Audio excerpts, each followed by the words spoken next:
Correct, and I have, and they're not facilitating any calls. They're not providing any services. So my lawyer's just like, well, sue and go to the media.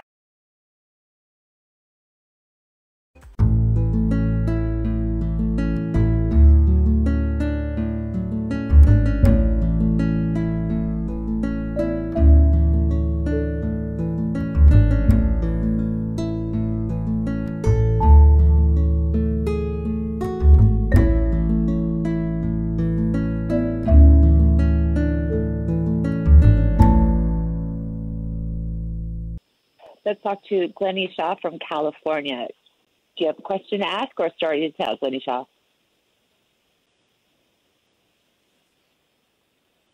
Glenisha, are you there? Looks like Glenisha is not there. So let's go to Rosa from California. Rosa, did you have a question to ask or a story to tell? That's me. Last time I called, I think Connie Rizzulli was there, so I'm updating you on the status of my case. Took a nasty turn. Last time I called you, my son was supposed to be questioned by law enforcement because I had just found out that his father had installed some cyber monitoring software, some high-level enterprise software, violating a permanent DVRO that I was protected under. So he had been having capabilities to, monitor me in my home, in my residence, my coming and going. So I've been reporting multiple violations of an order for about 3 months prior.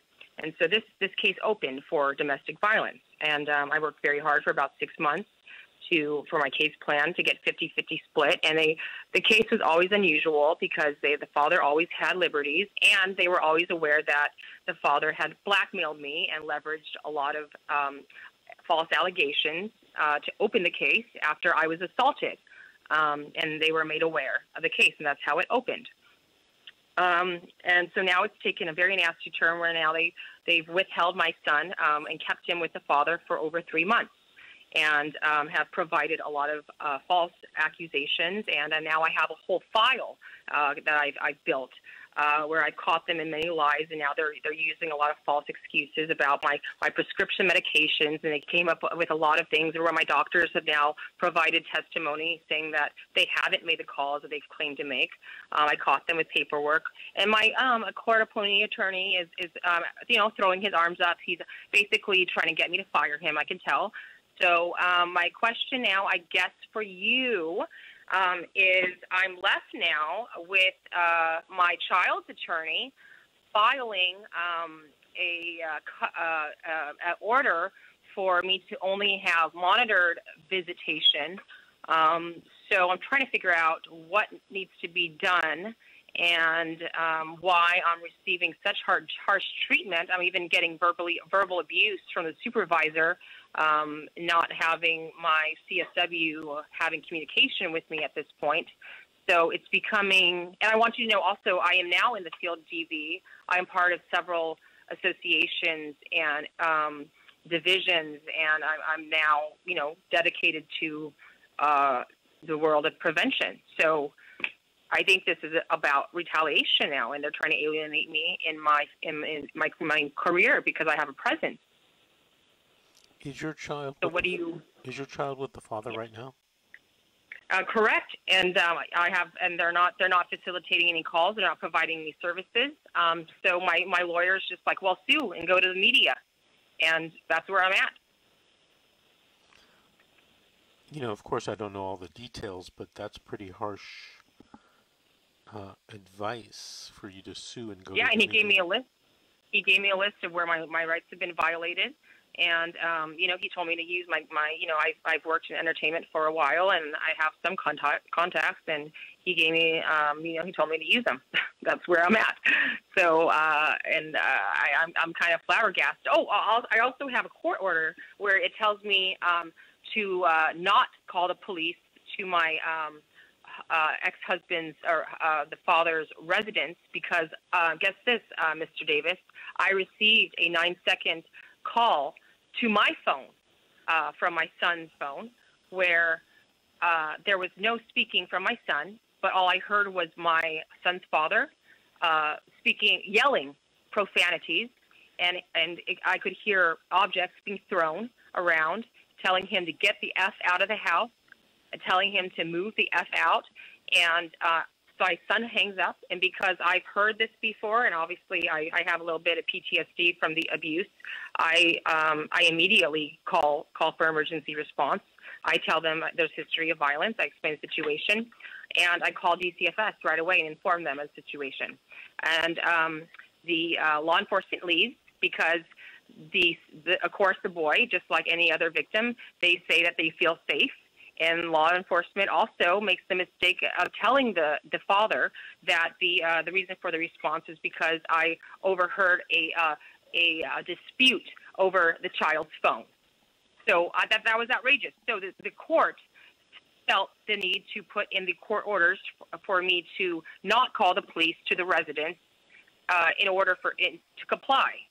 And so that was very interesting that all my domestic violence associations are outraged about right now.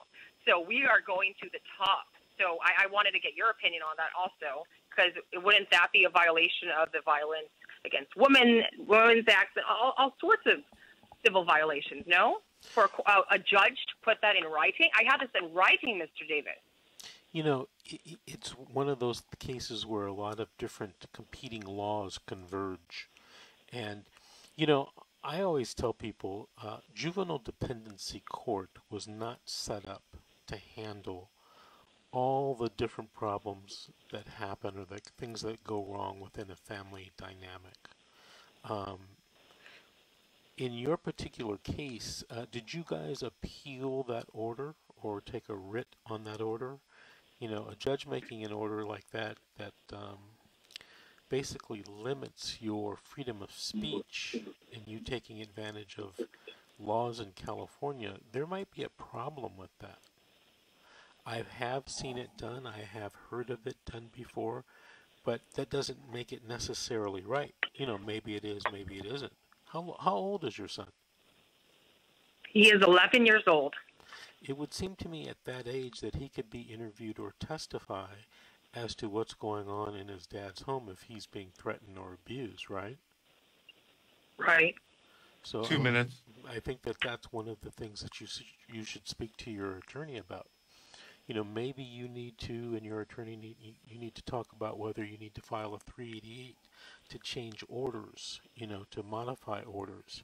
You know, your case is one of those cases, and I've seen this happen before, where, you know, the juvenile system just wants to ignore you, sweep you under the rug, because they're really not able to handle those types of cases. They weren't meant to handle those types of cases, and now that they've taken jurisdiction or get involved in these types of cases, they're not really able to do it. They don't have necessarily the funds, the expertise, the experience to handle something, a case like yours.